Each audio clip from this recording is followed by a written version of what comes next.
ವಿಶ್ವಾಸವುಳ್ಳ ದೇಶದ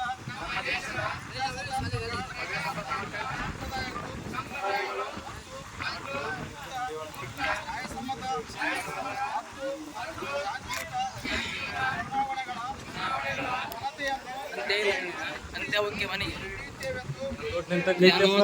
ನೀನು ಯಾಕೆ ಸುಮ್ಮನೆ ಅಲ್ಲಿ ಮನುಷ್ಯರಲ್ಲ ನಾನು ಚುನಾವಣೆಯಲ್ಲಿ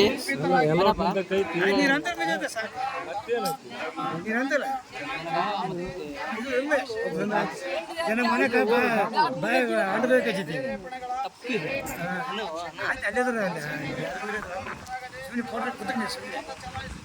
ಮತ ಚಲಾಯಿಸ್ತೇವೆ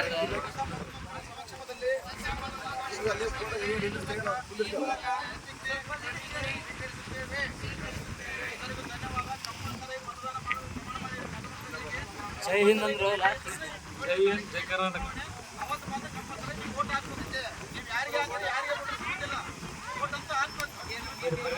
ಜೈ ಹಿಂದ್ ಜೈ ಕರ್ನಾಟಕ.